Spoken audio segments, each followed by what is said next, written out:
Alright guys, today we're going to be doing a video on Walt Disney World Orlando and what you need to know before you make a trip or make plans to Walt Disney World Orlando, especially if you're traveling with younger children. I'm going to go over what all the parks have to offer and what we really love about the parks and why we chose to be annual pass holders. So if you like this video, hit the likes button for me, hit the subscribe button for me, and check out some of my other stuff. Here we go.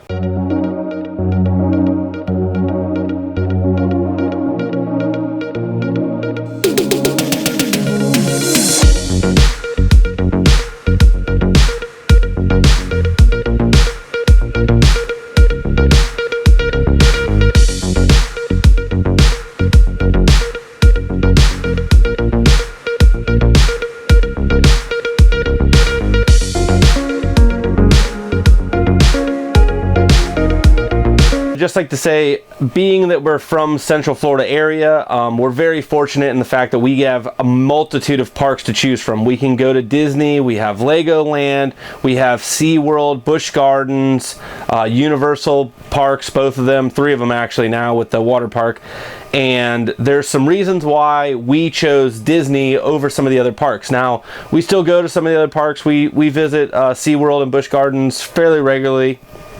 So they're all great parks. I don't really have a bad thing to say about any of them. Disney's just a little better, and this is why. First of all, if you're looking for an amazing customer service experience, which when you're paying the kind of money that you're paying to go to these parks, that's what I want. I want to feel like I got my money's worth. Disney does it better than any of them. The customer service there is fantastic. Just the way they treat guests and the way that they do things is amazing.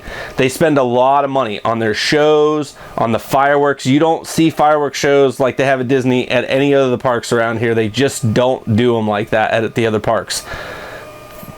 With that being said, the other parks aren't bad either. I'm just focusing on Disney because that's the park we chose, because for us it was a better fit. So first, if you have younger children, let's say you have a kid that's like in that 30-ish to 40-inch range, Disney parks are great. We used to go to SeaWorld a lot, and SeaWorld, you'll find out you just run out of stuff to do for smaller children very quickly. So yeah, they have the aquariums, yes they have some shows, but the shows, they're not really geared towards younger children, and then you run out of rides very quickly. So when we first started going to Disney, we found out very quickly how great it was to go over and not have to tell our child, sorry buddy, you can't ride that, you're not tall enough. So when you go to Magic Kingdom, if you have small children, Magic Kingdom is one of those parks that just has a plethora of things to do. So just to name a few, you have the Haunted Mansion. Anybody can ride, any child size, infant, anything. Haunted Mansion they can ride, Winnie the Pooh they can ride, Buzz Lightyear Space Rangers they can ride, you can do the Laugh Floor there, PhilharMagic. God, the rides are just endless. There's also rides there that you have to be a little taller for. So like Mine Train, 38 inches. I think it's 36 inches for Barnstormer, which is a small kids type roller coaster. It's pretty awesome. Obviously the People Mover, anybody can get on. They do dance parties there. They just do all kinds of awesome stuff for kids. It's very nostalgic there. I mean, obviously you have Peter Pan's Flight and you have It's a Small World, which are like the most nostalgic rides ever. By the way, anybody can ride those rides. There's no height requirement on those whatsoever. So I'm going to do another video showing you all the rides that a child of 38 inches could ride. So I'm doing a list, and that'll be at all four parks. So with that being said, if you have a small kid and that's all you're really worried about and you can only do one park, Magic Kingdom is probably the park for you. So moving on from Magic Kingdom, we're going to do Epcot. So Epcot, what's awesome about Epcot? Everybody thinks it's like an adult only park, so they have a lot of really cool stuff there. First of all, the fastest ride on Disney property is at Epcot, and it's Test Track. So Test Track is the actual fastest ride on Disney property, and it's located in Epcot. Also, they have another real cool ride there called Mission Space. Feels like you're actually in a rocket taking off. it's really immersive. It's a great ride. So they also have like really cool like show type rides, like Living in the Land is a boat ride where you actually go through and they show you in Epcot how they grow fresh vegetables and self-sustaining type ecosystem. So that's really cool. Soarin' is also there. That's one of like, you know, big awesome ride where you're kind of flying through all the different countries on a glider. It's really neat. Test Track and Soarin' both have height requirements, as does Mission to Space, but there are rides there that don't. Finding Nemo is a ride that doesn't. Living in the Land ride that doesn't. So there are plenty of things to do for kids. Also, Ratatouille's coming, and we keep hearing something about a Mary Poppins ride or attraction, so I can't wait to see what that is going to be. But that, you know, there's also a few rides that are actually out in the land. So as you're walking around Epcot checking out the different countries, you're going to find in Mexico there's a boat ride, which they believe are going to be changing here soon, but we'll see how that goes. And then in Norway you have Frozen. So the Frozen ride is great. My opinion is, if you've been on the Navi River journey at Animal Kingdom, the Avatar land, I think the Frozen ride, the ride itself, blows it away. So Navi, the Navi River journey is very immersive, and the lights are really cool, and like they have these like really cool animals, like you feel like you're on another planet, which is awesome. But the ride is really slow and dull. Anybody can get on that ride though. It's both those rides, there's no height requirement, so that's not an issue as far as getting on them. But if I had to pick between one of those, I would take Frozen. So also at Epcot, there's amazing food there. There's sit-down restaurants everywhere, not just out in the World Showcase, but actually in the other areas too. Like you have the Reef, which is over by Finding Nemo, which is an underwater themed restaurant, which is really good. There's restaurants scattered throughout the whole park. So if you're looking to eat, you want to go over and get something really good to eat, you go to Epcot. That's just how it is. So they have really good drink options there too. If you're looking to, you know, you're on vacation, you're looking to have a little fun, drink options are amazing at Epcot. All the different countries have like kind of specialty drinks, which is cool. They have a new fireworks show there that's pretty good. If you're looking for fireworks, hands down the Magic Kingdom has the best fireworks show, unless you're a huge Star Wars fan, and then you're going to want to go over to Hollywood Studios. So let's move over to Hollywood Studios. Up until recently, I felt like Hollywood Studios was like a half-day park because Toy Story Land hadn't opened at this time. I'm going back a little bit. And then Star Wars Land was in construction, so it was completely closed down back there. So they had a lot of the park closed down at one time.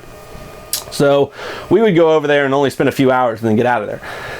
Now with everything open, I'd say this is definitely a full day park without a doubt. You go over to Hollywood Studios and you can easily spend a day there. I mean, there's some really, really good rides there. My favorite roller coaster in all the Disney parks is there is Rock and Roller Coaster. It's amazing. It does go upside down. There is a pretty tall height requirement. I believe it's 54. It's very fast. It's a launch type coaster. It's indoors. It's great. Also Tower of Terror is there, and Tower of Terror actually has a shorter height requirement, even though it's a fairly, what I would consider, e-ticket ride. It's a drop ride. You're in an elevator, and it's pretty great, but it's a 38-inch ride. So even if you have a smaller child who's only 38 inches, he can still ride it. I have a video to show you what what Tower of Terror is. You may want to check that out to decide whether or not your child is going to be right for that ride or not, because some kids just don't like it. So they also have the Frozen show there.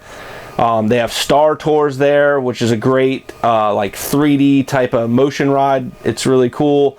The Millennium Falcon Smuggler's Run is brand new. It's in Galaxy's Edge. It's really, really cool. It's not the best ride I've ever been on or anything, but it is a cool ride, and it's new. So that's kind of cool. So if you haven't been there, or this is your first time since they opened Galaxy's Edge, I mean, you might as well check it out. It's pretty cool.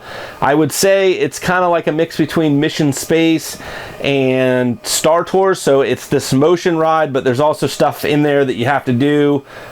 You're actually kind of piloting the Millennium Falcon. So as you move the sticks, you are moving the actual ship itself, and then you're judged or scored on how well you did and how quickly you hit the buttons that light up and all that stuff. So it's pretty cool, and it's a good ride. Like if you're going with your friends, you can try to beat everybody else's score, which is awesome. Also, One of the coolest rides there is Toy Story Mania. If you have small kids, Toy Story Mania is awesome. Me and Nikki go in there and we just have competitions on who can get the highest score. It's not like Buzz Lightyear where you're just kind of aimlessly shooting. It takes some skill. This is a really cool ride. I have a video actually that shows you some tips and tricks on how to do this ride better. There's some unlock screens that you can get so you can get really, really high scores, because you're going to go in there and see that some people are just in the high scores they have are just incredible. Like, the number is insane. So I'm going to show you how to get that in another video. I'll put it down in the link. It's pretty neat. So the fireworks show there is amazing. It's Star Wars themed. It's great. If you're into Star Wars, this is the fireworks show for you. It's got fire, it's got lasers, it's got like shooting scenes on the buildings. It's really, really cool. It's one that you don't want to miss. You don't want to miss that. So after Hollywood Studios, we're going to move over to Animal Kingdom. Animal Kingdom is one of my favorite laid-back parks. If I'm looking for a day where I just want to kind of not deal with the crowds and just have like a nice, easy hangout day, I think Animal Kingdom's my park. They have really cool roller coasters there too. One of the tallest roller coasters there is Everest. It's really neat. I also have a video for that. I'll put that down in the link too. Everest is amazing. It's great. It's a really cool ride. It does some stuff that you wouldn't expect it to do, so that's really neat. They have a dinosaur ride there. Smaller children can ride it. I think it's a 40-inch height on that one. Watch my dinosaur video before you put a child on this, because if they're afraid of dinosaurs or the dark and stuff like that, this ride could potentially scare them. We see kids coming off of this ride a lot crying. So just know your child and know if this ride is right for your child. So they have really good food options. One of the things you don't want to miss at Animal Kingdom is the safari. It's Animal Kingdom, so you want to see the animals. So they're going to take you on a truck and take you out into a safari type atmosphere, and you're going to get to see all kinds of animals. Cheetahs, lions, giraffes are just roaming freely. They can literally walk up to the truck. That's one of those rides you don't want to miss. My personal opinion, if you're wanting to see the animals active and doing stuff, try to get that ride right at sunset or near like the end of the day. You don't want to do it in the heat of the day, because you're just going to see animals laying around, not doing anything. They're not going to be walking around. We've gone later in the afternoon and been very successful seeing animals just roaming the Serengeti. It's an amazing sight if you're looking to see animals. That's one of the best parks for that, obviously. Really good shows there. The Finding Nemo show is pretty good. It's like kind of like a puppet type show, but large scale, so that's kind of neat. Lion King show, they have like these big they're like floats that come out, and there's a bunch of dancing and singing and stuff like that, which is a really, really cool show. We really like that.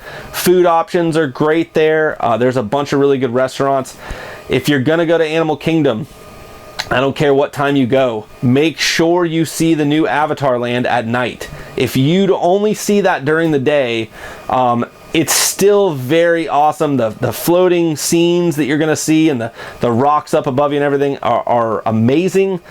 At night, it's a whole nother place. It's awesome at night. If you miss that land at night, you've truly missed out on the experience that Pandora is.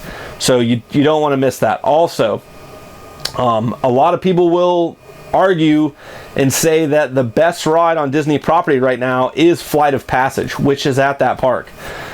It's super, super immersive. It's kind of like being on Soarin', but much more interactive and a much quicker ride. It's not as laid back as Soarin' is. It's a insane, intense experience. So there's sights and smells and like kind of water splashing on you, and like you feel like you're there. It's really, really amazing, and you're sitting on this Banshee, kind of squatted down on it, and you're flying through Pandora. So that is a really, really cool ride. I'll try to put a link to that also. So guys, if you have any questions on where to take your child, please hit me up in the comments. I go to Disney a couple times a week. I go to all the other parks too, so if you have questions on other parks, hit me in the comments. Please hit that like button, hit the subscribe button. It helps me do videos like this, so I really appreciate it. Thanks a lot, and keep looking out for some other videos.